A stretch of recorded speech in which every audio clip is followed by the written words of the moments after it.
Hi, I'm Anita Cheng, your super host for the She Connects project. We're here with Teresa. Hi, I'm Teresa. I run Wellness by Rose. I'm a mindset and wellness coach.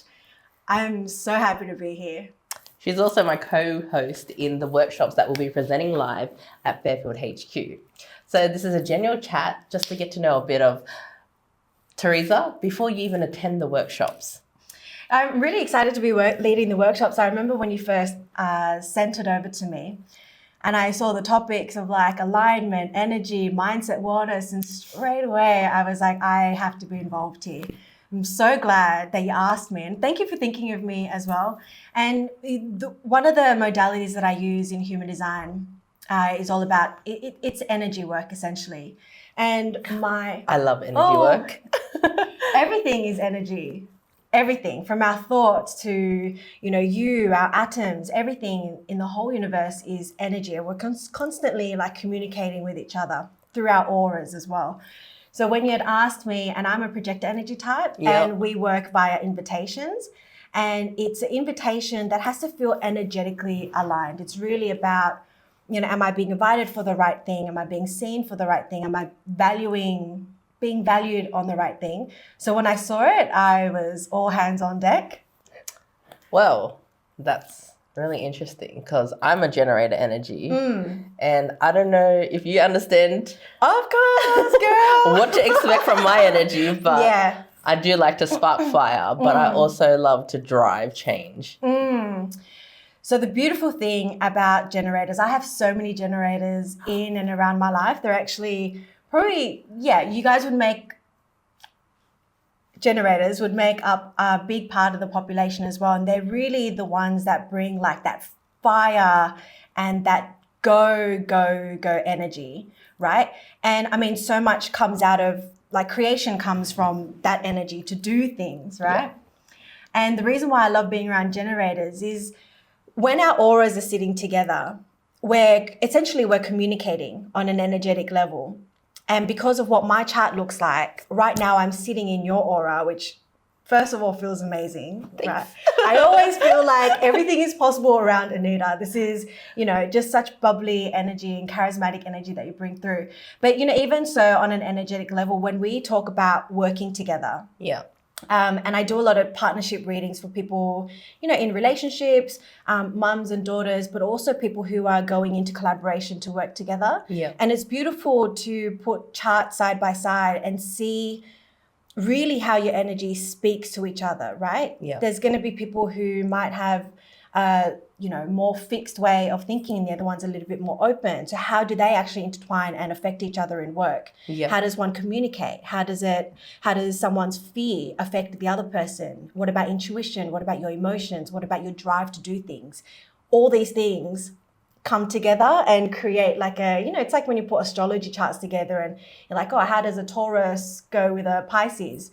I'm a massive fan of horoscopes, zodiacs, numerology, spirituality. Yeah. I'm 100% with you. Yeah. I know you're a Gemini. Shh, not everyone needs to know that I've got 2 heads, maybe like 4 brains. Who knows? Oh, babe, I'm in the twins. Oh my gosh. And it might be safe to say there's 4 of us sitting here right now because I'm also a Gemini. Look, there's a professional me and then there's a sweet me. Yeah. But then if you trigger it, there's a devil me. Yeah, true. You know what? Yeah. I'll take it all, and that's beautiful because people around you will always be on their feet with, the who you are that day. That is true. I really like, how we're talking on this because it's about wearing different hats as well, right? Like, when you're at home, when I'm at home, I'm such a homebody. I, love to shut off my devices and, put on some really soft music. But then there's a part of me that can really switch on and be in, like business mode and stuff like that. And then, somewhere along the way, you're also a daughter or you play the role of a parent. I'm a poor parent, but, you're a mom or you're a daughter as well. It's really interesting to kind of watch like how your personalities change in that. And not only because you're a Gemini, but like for people in general. That's true. That is true. I feel like, if you can switch energies, this is where you have the most control. But understanding energy is something in your field, is it not? Well, like I said, human design, I love it. I've been studying for 4 years. I have had most of my clients come through for mindset coaching from human design. Yeah. And I think people are seeking purpose and alignment. And reasoning. Oh, for sure. For sure, and right? deeper understanding. And it's beautiful when I do these readings for people that go for about 90 minutes. Yeah. I look at someone's chart and I come through and do a beautiful chart reading for them. And to see their face light up, it's almost like them meeting them. Yep. And receiving like the ultimate permission slip to be more of Who themselves. who they are. And it's changed me. I'm telling you, like when I was in my 20s, I was just trying to operate like everybody else around me. Yeah. I'm not dissing the 5 a.m. club because I very much do love my sunrises and everything. But this is your own perspective. Yeah. Your own thank story. You. Yeah. I appreciate this. Thanks. Share. Please share. Girl, we need to know. I'm loving it. So, you've heard, you know what it looks like, right? Getting up at 5 a.m. every day, hustling, grinding. I was doing it for so long. Yeah. And I honestly was really attaching my identity to how I was showing up in the world. And it was so far from who I was at the core. So far from the truth is what you're saying. Like it works for some people, but deep down on a deeper level, it just wasn't you. Yeah, and I think it's so important to recognize that we can all be all these things. We can 100%. be a morning person. Yeah. We can be a night owl. The important thing is what you're attaching to, right? So I think the greatest change happened for me when I detached from anything that was going to identify me as being a certain way, and me really sitting back. I had to slow down. I had to slow down and really sit back and think about who I was, who I want to be, and, kind of bridge all of the beautiful things in between. And human design was really that gateway for me. Right. So when we talk about detaching, we're talking about brand names or certain styles or certain stories or posts that we post on Instagram or any social media, like an expectation to the world. Is that correct? That detachment? Yeah. So when you talk about in a work sense and the way we show up on social media, there is a huge way we can detach. I invite you to think even deeper, right? Yeah. When I'm talking about detaching, it's unlearning all of the societal norms, unlearning everything that society has taught us about success, about how we're meant to show up, and all these marketing strategies, or even how you're meant to be, operating on a day-to-day. Yeah. The whole unlearning, and I don't know if you've heard it like in, your spiritual practice and stuff, but the whole unlearning is a process. Yeah. Right? I 100% agree because this is my inner story, right? So we've all had toxic boyfriends back in the day, and there's always that one annoying one that remains your heartbreak, your story. And this is my one, right? Where it was a 3-year relationship, but it took me 3 years to heal from everything that he's put into my head to everything that I felt that I need to restructure or reprogram in my own brain to not meet his standards or get that voice out of your head. It's something like that, right? Oh yeah, and it's hard, right? Because we receive that from, our relationships, but also family.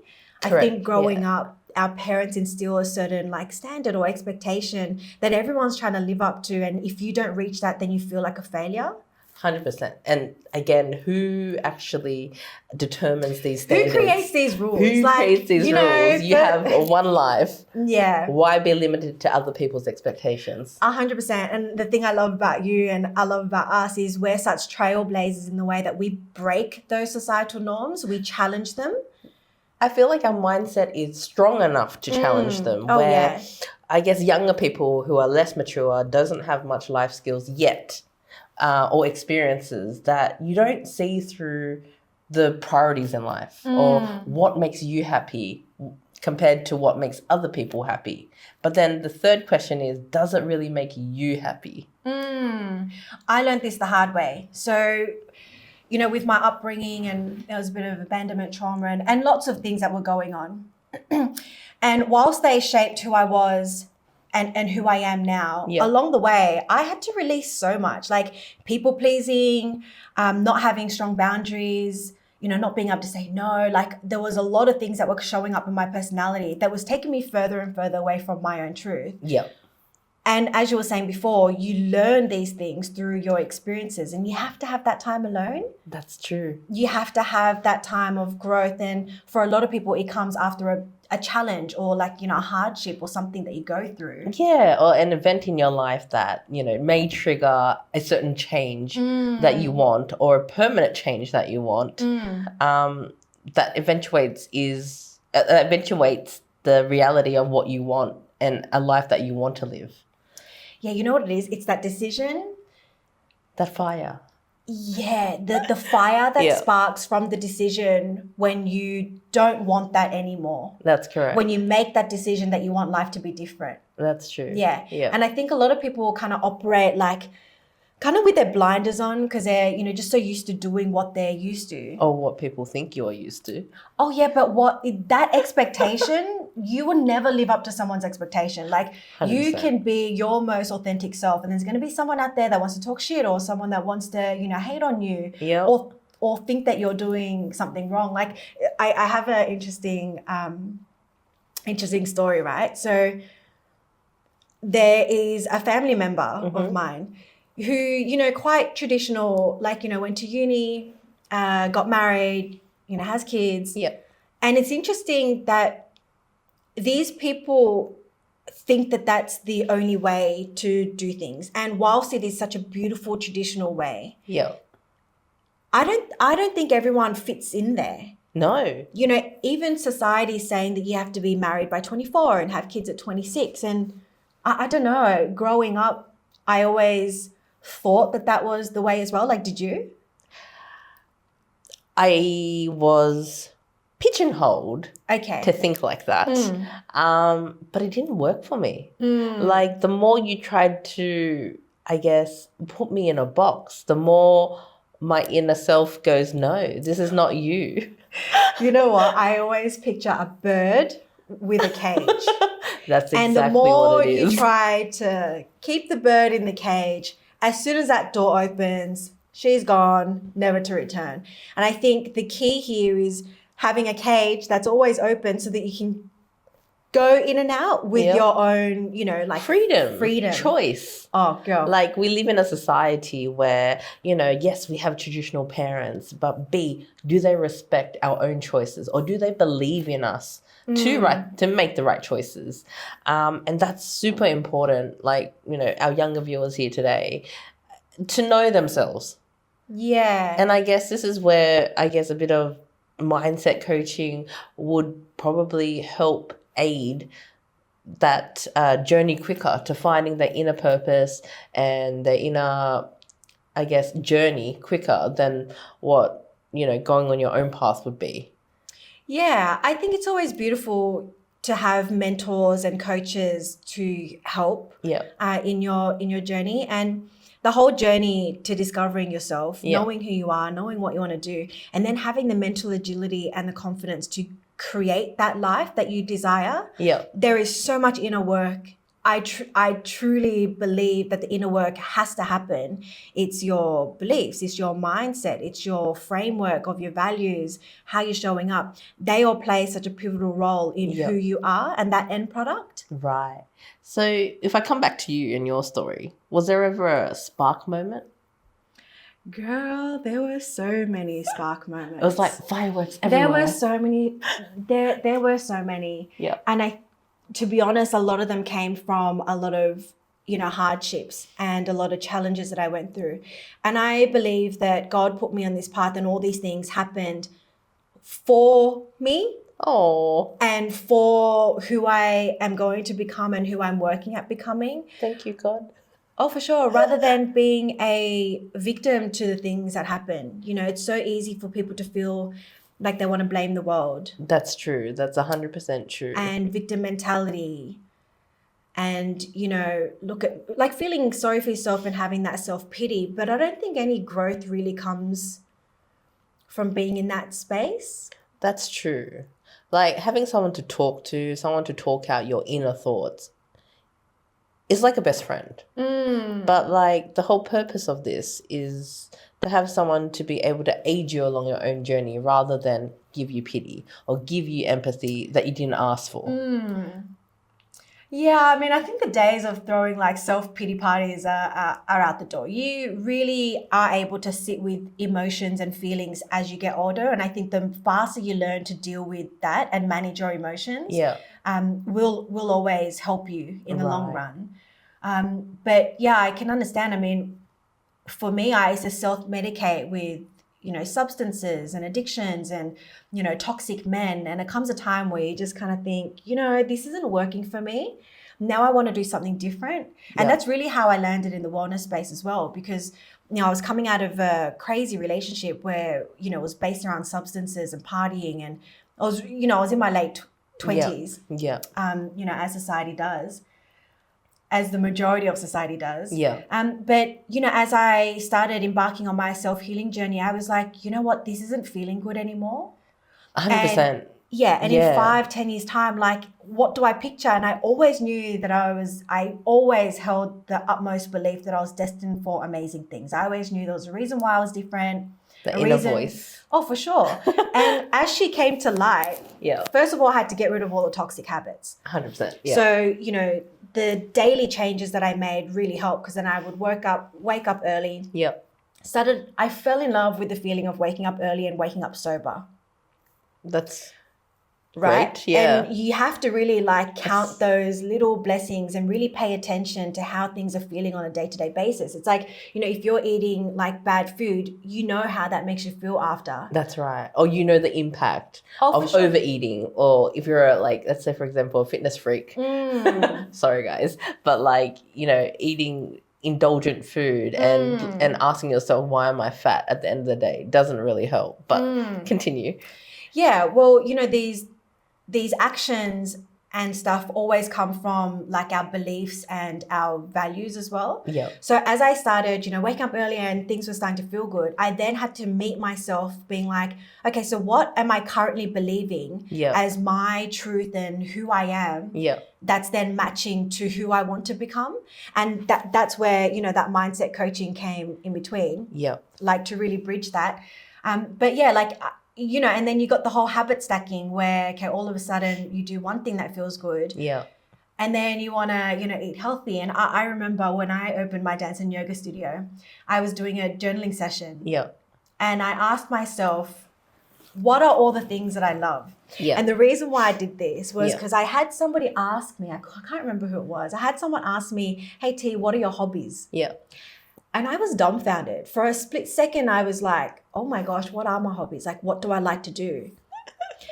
And at the time, it was all I like to party, I like to dance. And that's, their identity shifts and, parts of you that's not the core of who you are. And I remember when I was doing this exercise and thinking, okay, I guess I love flowers. Could I open a florist? I love dancing. Could I do this?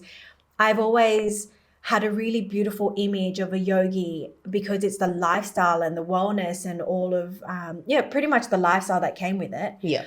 So then I'd wake up and I would yoga and do meditation. And, I started journaling every single night. And I discovered so much of myself. Self-discovery. Then it really starts you on that, self-development journey. That was a bit of a spark for you, wasn't it? That was. And I think follow your joy. Right? I think my mantra in life is do what makes you happy and everything else falls into place. And I think that's, a great message to share with everybody, where if it doesn't feel right, it's not meant for you.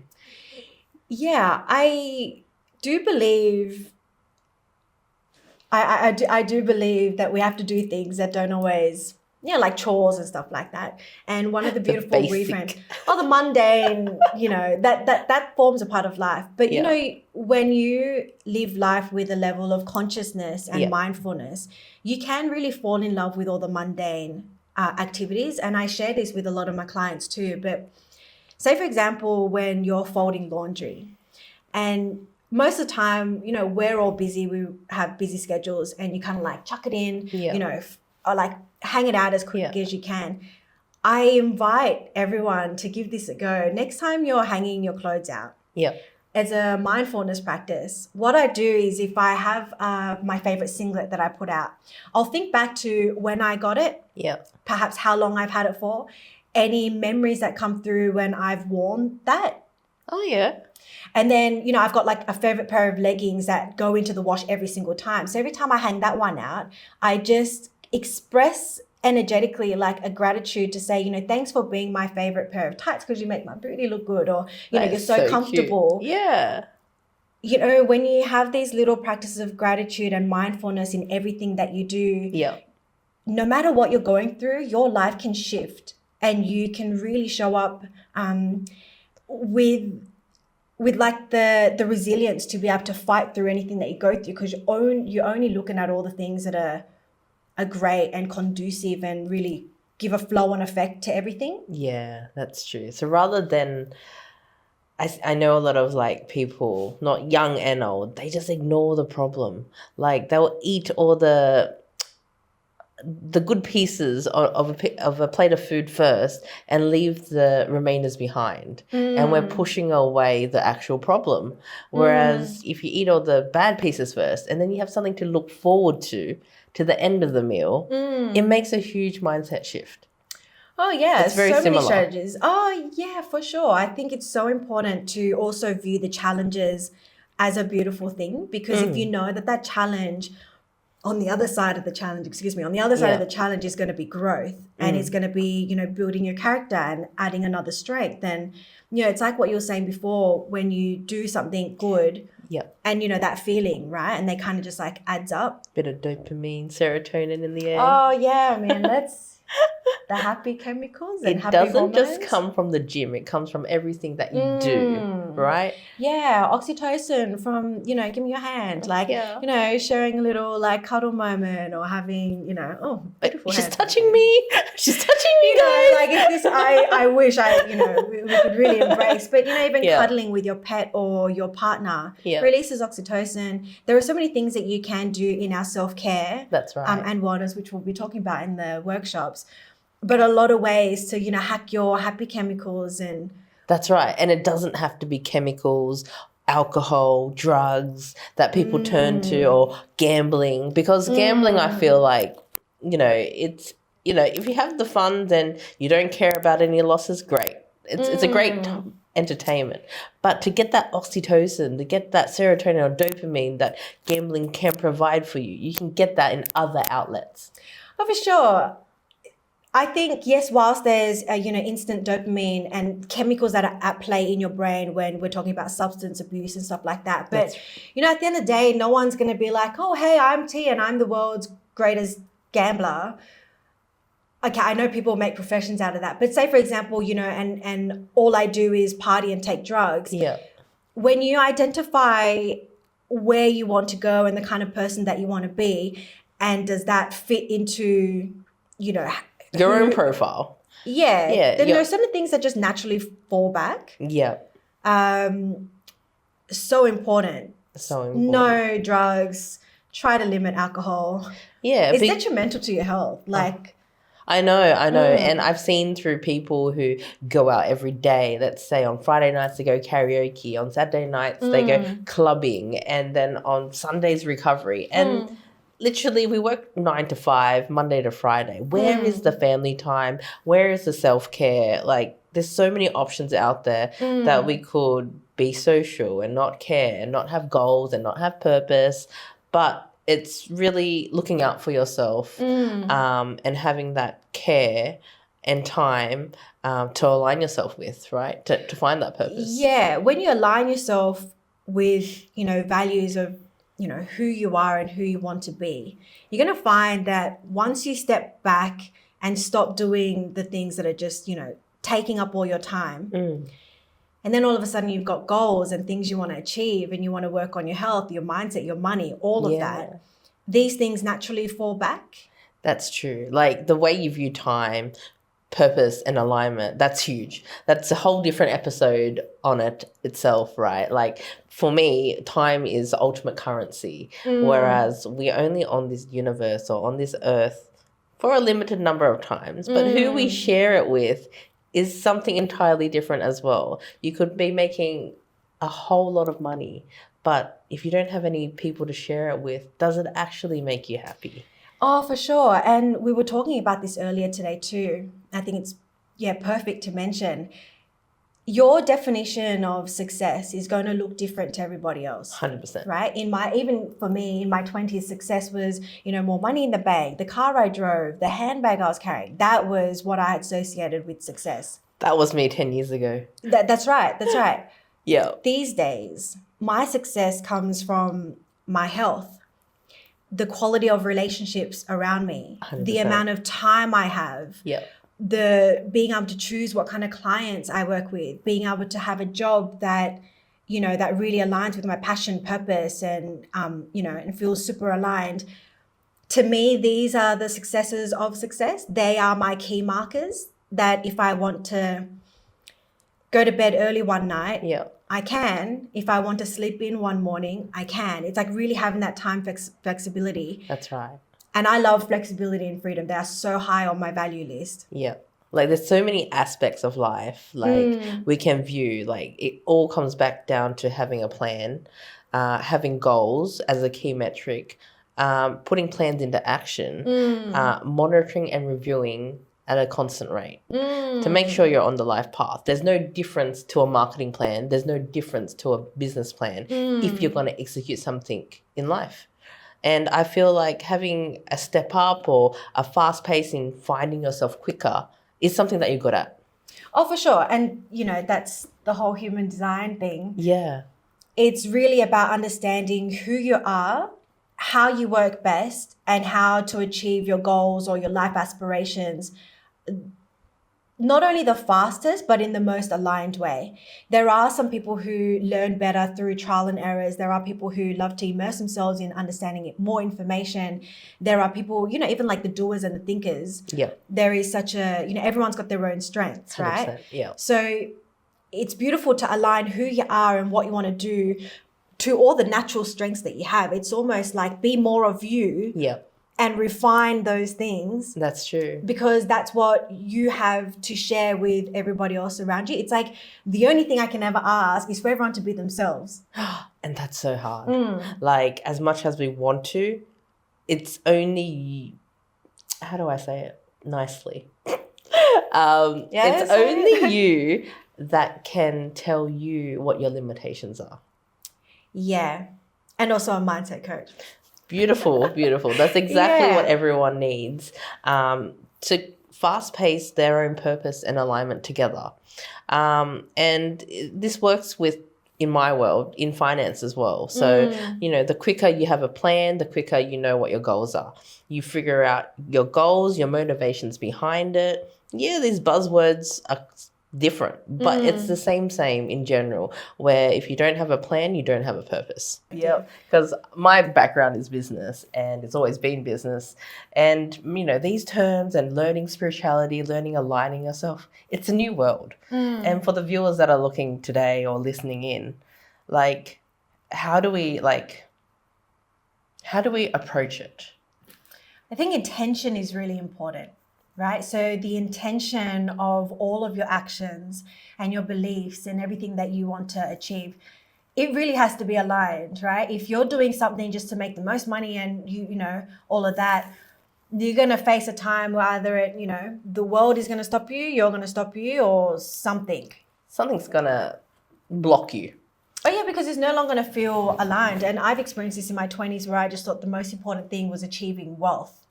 Without actually knowing what my intention or my purpose was with it. And it's the difference between feeling like you love your life every day or feeling like you're just chasing something that's always going to be running from you. That's true. That's true. And I feel like, I guess, people, the young people coming through, they will have their own little moments or they'll have their own restrictions at their own time. Is there any advice that you can provide? Like we mentioned before, I think the inner work is really important. Yeah. Right? The mindset work is extremely important because what you believe is ultimately going to show up in your success. The universe is a mirror.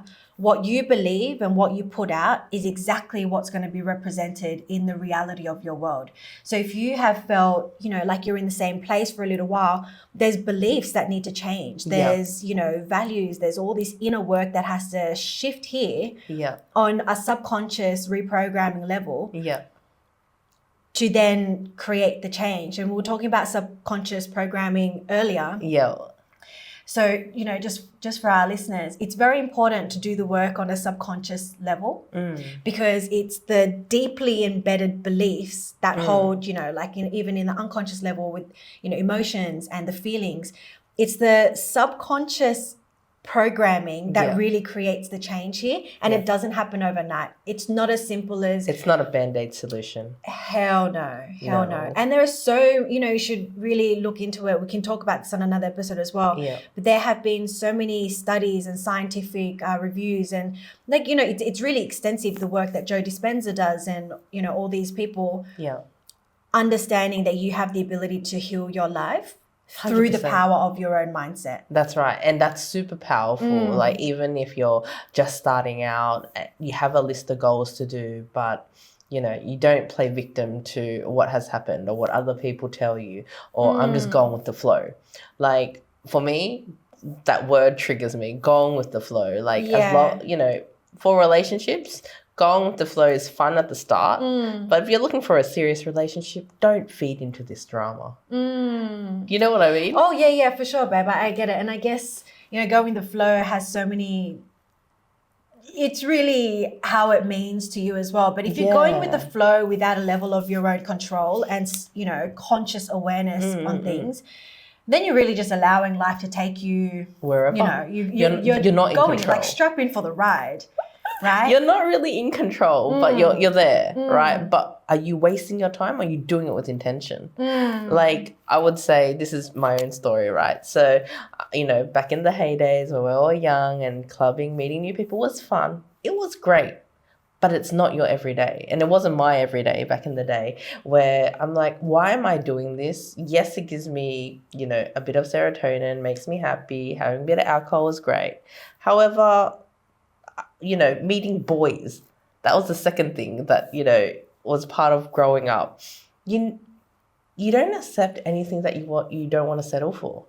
Like, meeting people is great, but you're not being honest. You're just being nice. This is my roadblock, being too nice, accepting everyone for who they are, but with what intention, right?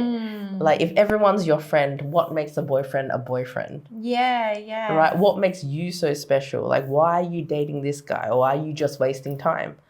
I would say it took me a fair while to understand what that meant for me. Yes.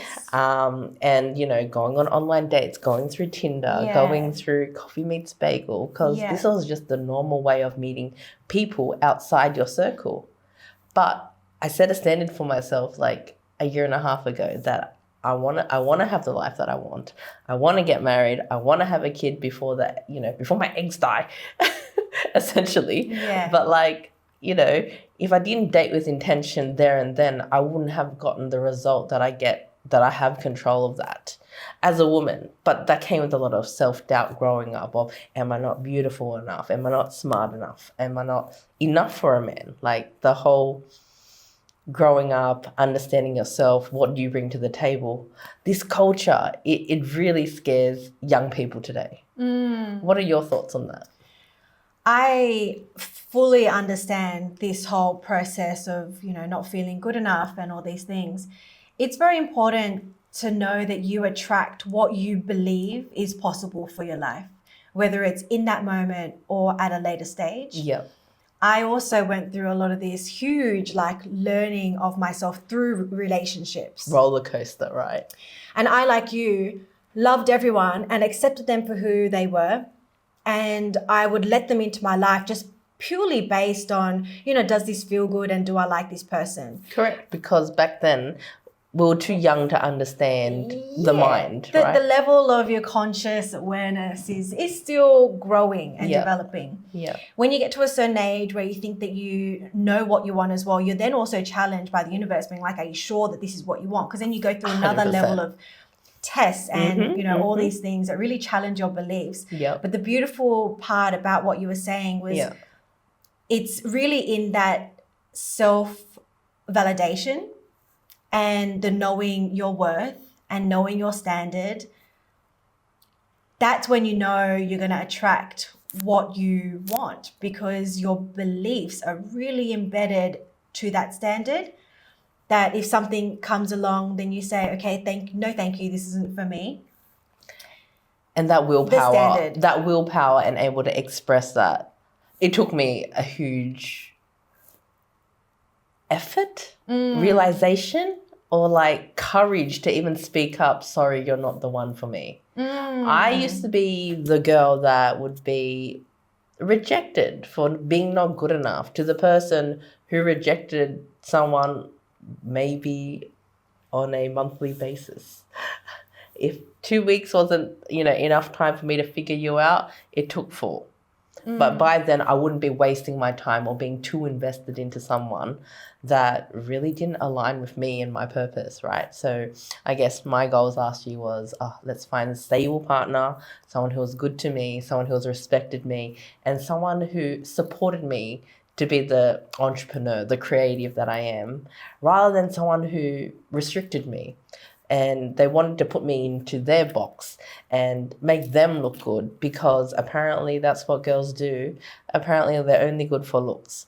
But it took me a while to discover or have the courage to be like, I'm not just a pretty face, or I'm not your pretty face. Oh, for sure. It's been so nice watching you blossom in this space, and, even attending your wedding and just seeing what has come through from your relationship and holding these standards. And I know that you're in such a good place. And I also know parts of like your past. So it's, it's crazy, right? The transition is crazy. Yeah, for sure. What do you think is it just the standards that really sets the part, like, of who you were then and who you are now in this relationship? I would say knowing myself better would be the key to my success. Yeah. And by success, I don't mean in my career, I don't mean in my family, it doesn't mean my status, it doesn't mean that. My success to myself, or how I feel, the amount of joy and happiness I am today to who I was 5 years ago. That itself is happiness and self-satisfaction, and something I'm proud of becoming each and every day. Yeah. Yeah. The biggest shift that I've experienced personally from 5 years ago is, you show up to every party, you show up to every invitation, you show up. The Asian word is give face, right? Oh, yeah. You show face. Yeah. The best part about growing up and maturing was understanding the power of no. The power of no. And really honoring my true self, because it was in that time that I discovered like who I was. Yeah. Sometimes it comes with a little bit of guilt. I don't know if you ever feel it. You're kind of like, okay, I need to honor myself, but I know that, I'm going to be letting this person down. And then there's that battle between, do you honor yourself or do you show up for them? And it's always a case by case kind of situation. But when you start saying no to the things that don't energetically align with you, or you don't have, the physical strength for, you're only leaving room for what's meant to come your way. Right? So one of the things that I mentioned in human design is, like, if we imagine like a bubble and an aura around us, and you're filling it with all these things that you think you're meant to be doing. Yeah. And when you start placing these strong boundaries and kind of flicking them out of your space, then you've got this bubble to fill. And then you start filling it with all the things that bring you joy, like, whether it's rest, all the things that are really conducive to your best self. That's true. Right? Then you've got room to be creative and to think and to write or do whatever you enjoy doing. And then was meant for you and coming your way, it's only going to come faster because you've allowed that clear path. That's true. So I guess the key message is, don't hold on things that don't work, right? Allow things to destroy itself so new things can come. Or as they say in the world of business, every no is a closer step to a yes. To a yes, absolutely. I believe that. Yeah. I don't think anyone finds success overnight. Of course, there are like beautiful success stories like that. But it's really in the journey, it's in the transformation, and it's in all the things that you learn along the way that take you to a place of success. That's true. Your mindset, all these things. That's true. Having the right skills and all that. really lead you there. Yeah. They always say it's not about the destination, it's about the journey. It's definitely about the journey. For me, I feel like the whole world of believing in yourself and entering the stage and embracing what manifestation's all about. To the viewers who don't know or wanting to learn more, what do you have to say about manifestation?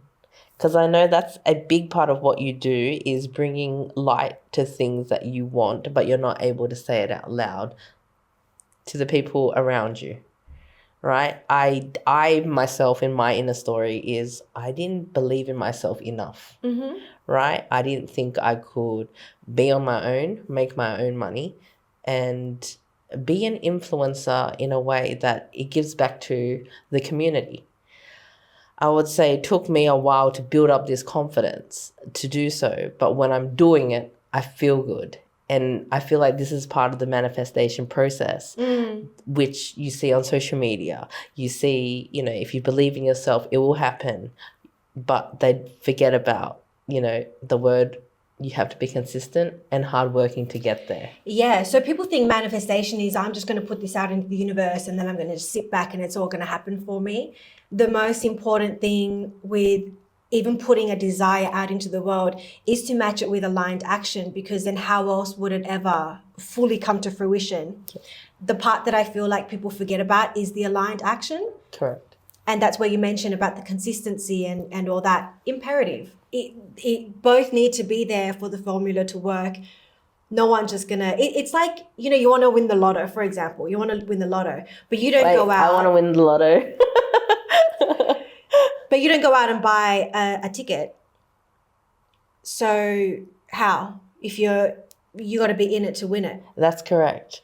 Not that I'm encouraging everyone to go out and buy a ticket, but apply that to your manifestations of your desires and everything that you want to achieve. It's not going to work if you just sit there saying, oh, I want to earn, $100,000 a month, or this is my, what I want to do, without ever taking the steps towards it. It just doesn't make logical sense.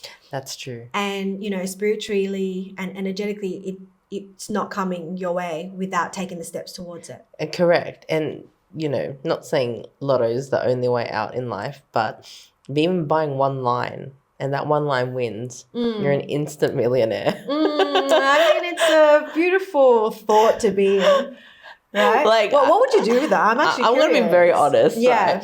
Right? Every time there's a big number, for example, there's 50 mil, 80 mil, 150 mil. Every time that happens, I will buy a lotto ticket, but I'll also make a plan on how I'm going to use that money. I feel like half the fun in buying a lottery ticket is imagining what you would do with it.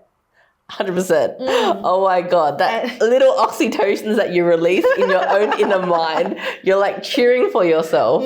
So when it happens, you know how to deal with it, right? You don't want a heart attack, but...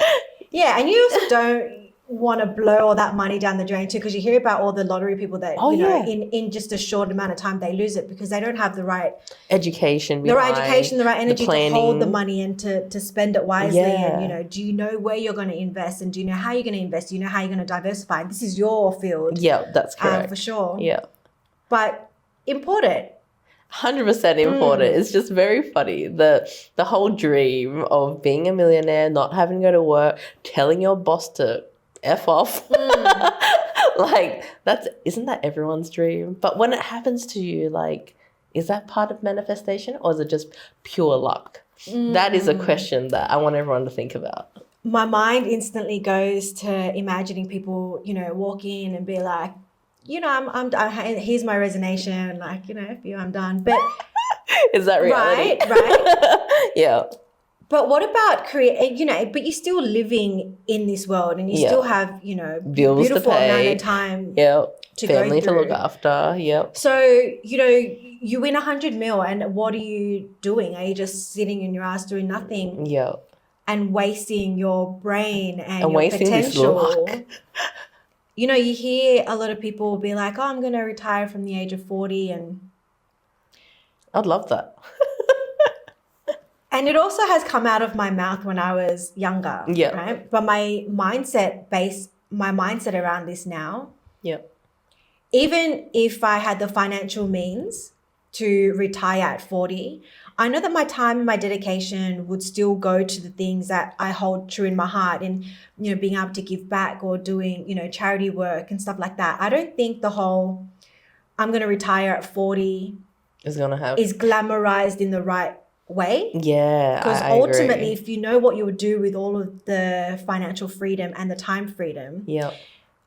there's a nugget in there of how you want to be truly spending your time, right? That's correct. So then what do you do in between that from now to then to be able to get there, whether it happens at 40 or 50? I don't think, you know, we should ever just waste our potential That's true. That's and true. sit back and, you know, wither away. Yeah. It is a good thing to think about. That's true. And for some reason, like, I've met many wealthy men, right? Trust fund babies along the way of my journey of finding my right partner. It really saddens me to know that they're just waiting for funds. Like, I look back and I analyze, I'm just like, okay, you come from a wealthy family, you've got a trust fund waiting to happen, but you're at the age of 40 and you're still waiting for it to happen. Is it going to happen is my first question. And why is it that you're not taking control of your own life before it happens? Well, it's the whole element of safety, right? Yeah. But I also question and put it on the table that, you know, a 9-to-5 salary is also that safety. Yeah. You know when it's coming and you're waiting for it to happen. Yeah. Are you building a life outside of that? Are you building a life that's creating bigger destinies and, you know, bigger goals and big aspirations? Or do you stay in that? Not that it's a bad thing in any way. Yeah. But I also see limitations in there as well, like having the guts to go out and do your own thing and not Does have... this make my family look bad? That's a whole nother story too. Yeah, that's a whole nother level of expectation, which is scary for everybody, I think. There's always good and bad to everything. Yeah. And, you know, I don't want to talk about, you know, receiving salary as a bad thing either, because, you know, there's beautiful stability in that. Yeah. But when we talk about entrepreneurship and... we could totally glamorize entrepreneurship, but you think you're quitting a 9-to-5 job, you're actually doing 10 to 12 hours of days right at the start, right? And it's that grind and that passion and the purpose behind it that you love every day that gets you through those 10 hours, or that gets you through even waking up at 6 a.m. in the morning or 5 a.m. in the morning. It's so different, right? Whereas you go into a job, you know what to expect, you know the paycheck, you know what bills you have to pay. Kind of boring, but that stability, or that's what is needed for you to get by. Everything has a trade-off. Everything has repercussions. Everything also has its benefits. It's called payoff, right? Yeah.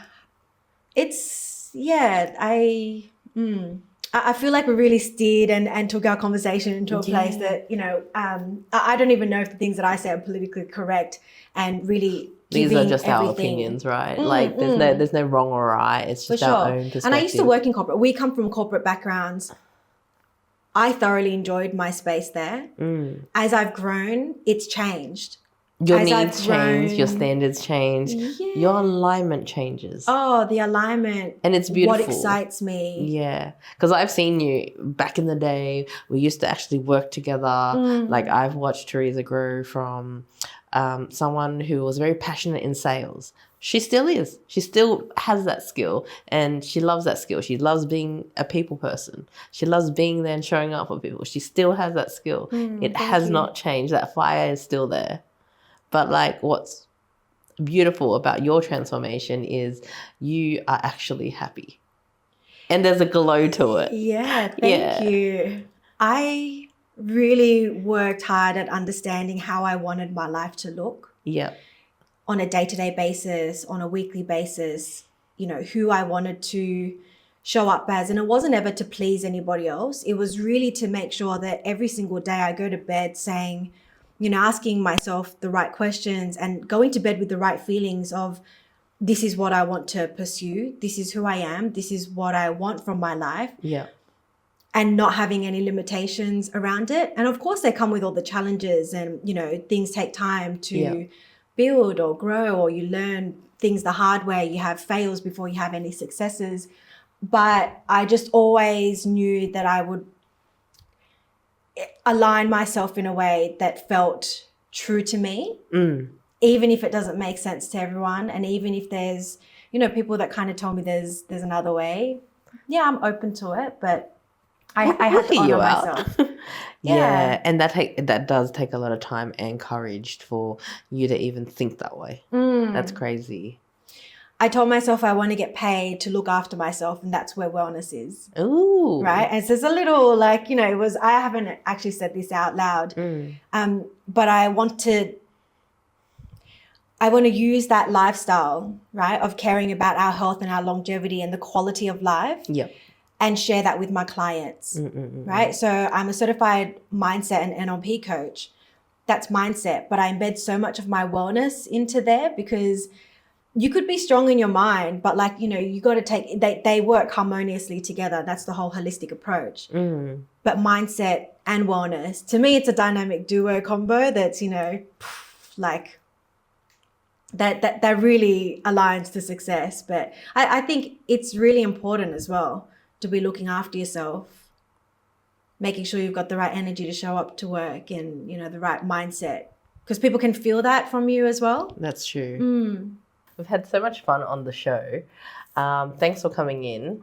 And I know you've got some travels coming up. Oh, yeah, I do. I'm going to Korea in September for my brother's wedding, which will be exciting. We're actually planning perhaps to do Taiwan. I haven't been there before, and I love going to new countries. Yep. And then we might stop over at Bali on the way, which is a beautiful place. Oh, that is awesome. Yeah. Is there one thing that you're looking forward to in trying in Taiwan?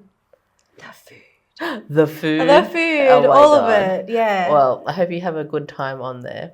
So before we leave the show, I'm going to ask you, what's one piece of wisdom that you'd want to share to our audience? You know, it might sound really basic and simple, but really look after yourself and really look after your health. I think it's so important in this day and age. We're all striving to achieve great things, but, you know, take care of the basics too, like the quality of your sleep, how much water you're drinking, all of these things, because whilst they are baseline things, they really do add to your output and the way that you perform. And I mean, what's the point of earning all this money if you're not around to enjoy it, right? So longevity is key, ladies and gentlemen. I can't disagree. Well, you know, the show's all about trust, empowerment, and collaboration. And I think, you know, we've pinpointed all that. And you have a live workshop coming through, and it's open for all millennials, Gen Zs, and young ladies around the area. So what can we expect? So I'll be leading 2 workshops. They're going to be split up into 2 sessions. The first one is about energy and alignment, and the second one will go into wellness and mindset. I'm really excited to be hosting these. There's pretty much, you know, so much value and passion behind the information that's going to be shared that day. It's going to be a beautiful time for me to be able to connect with you and our audience as well. A live audience, yeah. Yeah. Yeah, that's right. So I'm excited to meeting everybody. Right, I think so. I think, you know, coming up to the workshops, we'll be meeting again. We'll be hosting another podcast coming through. And I'm very excited. What a beautiful co-host, everybody. Oh, thank you, Anita. Thank you so much. Thank you for coming in. Thank you for coming and sharing your time with us. Yes. We look forward to meeting you all soon. See you next time. Bye.